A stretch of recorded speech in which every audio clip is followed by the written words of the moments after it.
My name is Baylee Bordwell. I work for Ben Brown and Jeff Oishi here on campus.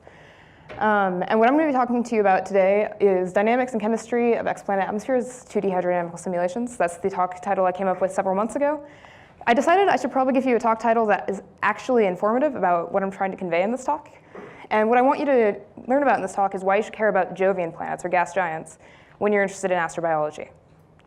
So, to start off with, the major focus for people who are studying exoplanets right now is the upcoming telescope JWST, or the James Webb Space Telescope. And the reason why we're so excited about this telescope is a next-generation infrared telescope, which means that it's going to be focusing on the light that exoplanets are brightest in. So when you're observing an exoplanet and you want to observe its atmospheric spectra, so you want to get an idea of its composition, what you're looking at is the small variations induced in the transit due to the planet absorbing an excess of the star's light or absorbing less of the star's light. And so those excesses change the typical transit depths, where if you're looking at a typical transit for a Jovian planet, it's on the order of 1%. For an Earth-like planet, it's on the order of about 100th of a percent or 40/100th of a percent if it's around an M dwarf. If you're looking at atmospheric differences, those are on the order of those percents of those percents. And so it suddenly becomes much, much harder to get details about an Earth-like planet than a Jovian planet. The other thing is that on JWST, we're limited for time because the entire astronomy community is using JWST. And so if you break down the timescale of its primary mission, we have about 300 days to observe exoplanets. What that means is that we can characterize the atmospheric structure for 150 Jovian planets or 3 Earth-like planets. And so, especially because we're only going to discover these Earth-like targets 2 years into JWST's mission, we're going to be observing a lot of Jovian planets, and I want you to realize that that's actually going to be a good thing for us. So let me take an aside for 1 second and explain the minimum mass solar nebula model. So the minimum mass solar nebula model is our basic starting point for the evolution of the solar system from where it was forming. What we do is we take the mass and the composition of every planet, we smear it out along its orbit, and we basically interpolate between those points and say, this is what the protoplanetary disk of the solar system looked like. But when we're looking at exoplanets, we're looking at a whole range of kinds of stars with different levels of heavy element composition, or metallicities. And so we don't have a good idea of how their protoplanetary disk should look, except for through things like ALMA observations.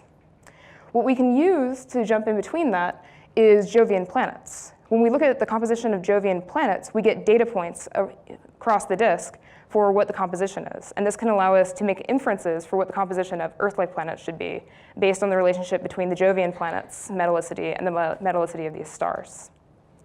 So when we're looking at Jovian planets' composition, what we specifically focus on is something called the carbon-to-oxygen ratio. And there's 2 ways of deriving this ratio. One way is to take the observer's route and to observe all the carbon-bearing molecules and all the oxygen-bearing molecules, sum them up, take the ratio. The other way to do this is to take the theorist's route and do forward modeling. So you model the elemental abundances, see how that carries through to the molecular abundances, and compare the spectra and do a fit. The problem with this is that when you're doing the theoretical model, you actually have to assume some way the elemental abundances tie to the molecular abundances.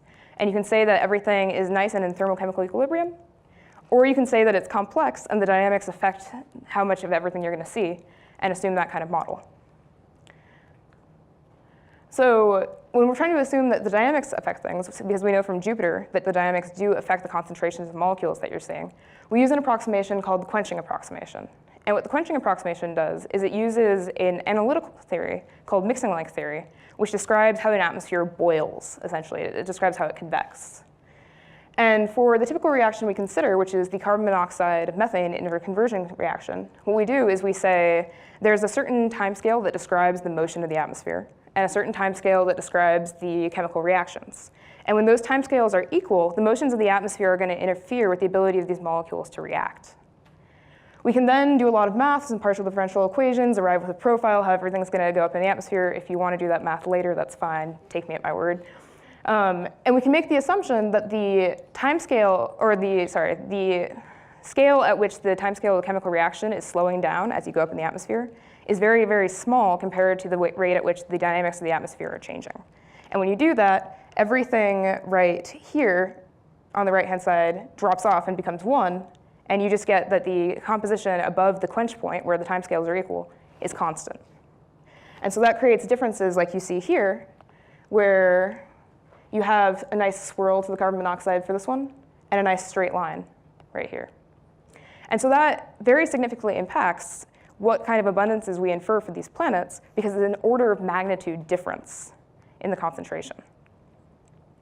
But there's something else we have to consider, and that's that Jovian atmospheres aren't just fully convecting. They have a convective zone at the bottom, and that convective zone drives dynamics in an upper radiative zone. It drives something called gravity waves, which have a very different mixing behavior than the convection. And when we try to apply something like the quench approximation to the radiative zone, there's no theoretical basis for it to apply. Now, that's OK if our observations have the light coming from the convection zone. But simulations of JWST show that they don't. They actually, if red is where all the light is coming from, they are coming from very high up in the radiative zone, which means that we have to consider the mixing due to the gravitational waves. And that's what I'm focusing on. So I'm looking at how we can apply our understanding of gravity waves to chemical disequilibrium, and therefore getting better abundances for these planets. The way I do this is I use a code called Dedalus. Now, Dedalus isn't something like a fully developed GCM code that's that is focused on one thing. It's a, you can see with my very wordy sentence here, a fully parallelized pseudospectral differential equation solver implemented in Python with intuitive and flexible equation implementation.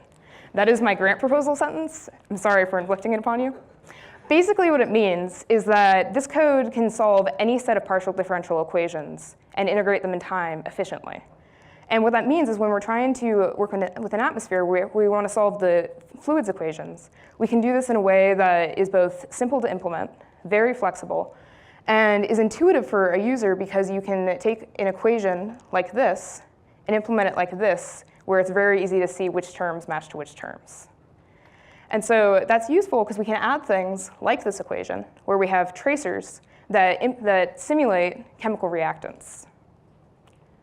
So what my experiment is I'm taking polynomials and mimicking a temperature pressure profile like that of Jupiter.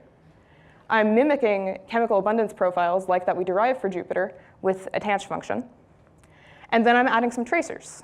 So I'm adding a tracer that doesn't react at all, so it's just following the fluid motions, showing how things mix. And I'm adding a tracer that has some reaction terms, so it's produced and it's lost. And I'm sorry to all the chemists in the room, what I'm doing is I'm saying that most reactions are fast compared to a single reaction. And that does work for the quench approximation, and I could show you the mathematical proof to say that that's OK. But it makes them something that is easy to grapple for an astronomer. So what I do is I say that I have an abstract chemical reaction defined by a chemical Reynolds number. And that's just the ratio of the diffusion time to the chemical timescale. And I say if the chemical timescale is on the same timescale as the dynamics, what happens? This is where we get to my very preliminary results. These are starting this whole thing off pretty recently. So what you can see here is this is the same setup as I had in my slide talking about Dedalus. So at the bottom, there is a convective zone. At the top, there is a radiative zone. This graph right here is showing a mixing measure, so it's showing entropy. For those of you who do physics, that's vorticity squared. But basically what it's showing is how strongly things are mixing. Up here, I have my passive tracer. And down here, I have my tracer that has some sort of reaction going on. And I know this color scheme is terrible. I was trying to pick up very small scale motions for the reactive tracer.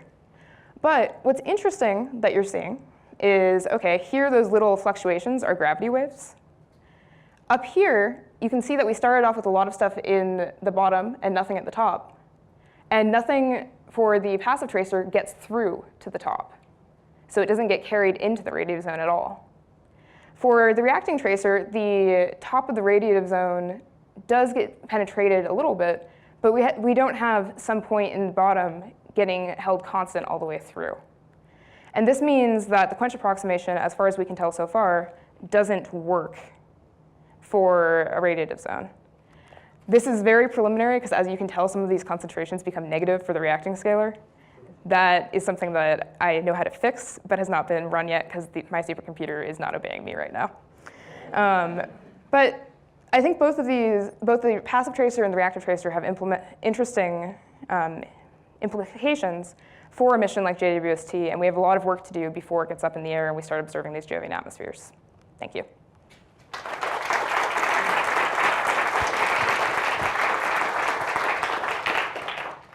Questions? Hi, can you hear me? Yeah. I was wondering why you want to use Jovian atmospheres to trace the disk structure rather than something like ALMA. So you definitely can use ALMA, but ALMA's talking, when you're looking at with ALMA, you're looking at disks that are typically fairly young, whereas Jovian atmospheres give you a point in time farther in the history of the evolution of these disks. It also gives you a lot of data points because you can observe a lot of Jovian planets. So it's kind of a complementary method to being able to do nice observations with something like ALMA that can really resolve molecules. Thanks. Other. Anybody else want to ask a question?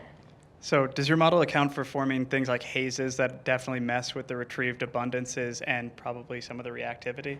So I'm interested in moving on to hazes and clouds further along in my PhD, partially because to do that I have to think about nucleation processes and phase transitions.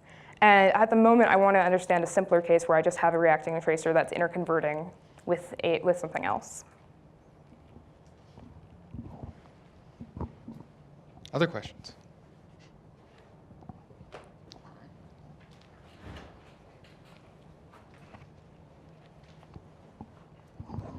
Does your reactive tracer, is it exothermic or endothermic as far as the reaction properties? So because we're not considering, we don't have any terms for energy released by the reaction because it's assumed that the energy release is very small.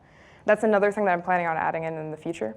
Currently, there is no back reaction of the tracer on the dynamics at all. It doesn't affect the major fluid, so it doesn't affect the molecular hydrogen, and it doesn't release any energy. Releasing energy is the next step after we understand some of the implications of how reacting at all changes where the tracer is located. Okay, so it's just interconverting between species. Okay. Any other questions? You already got one. Perhaps I'm missing something, but what exactly do you mean by gravity waves?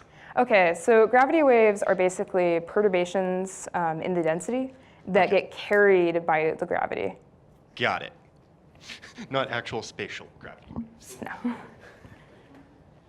right, we got time for one more. Unless you just asked your question. No. Okay. How do you set up the initial concentrations and the other boundary conditions? So currently, the initial concentrations are something that I'm playing with. Right now, I'm putting everything in the convection zone and just seeing if I can get anything up to the radiative zone. And that's part of the reason we're reaching negative concentrations right now is that the initial conditions, I don't think, work very well with my reaction law. And I need to adjust how I'm doing the reaction to have an extra loss term for the equilibrium profile. But in the future, I'm going to also flip that over and see if anything can get from the radiative zone and over. And in terms of boundary conditions, rather than constraining the concentrations of our reactant, we're actually constraining its gradient. So we're saying that there's no diffusion of that molecule across the boundary. The right and left-hand side boundary conditions, rather than the top and bottom, are periodic, so things carry from the right over to the left. Okay. Let's thank Baylee again.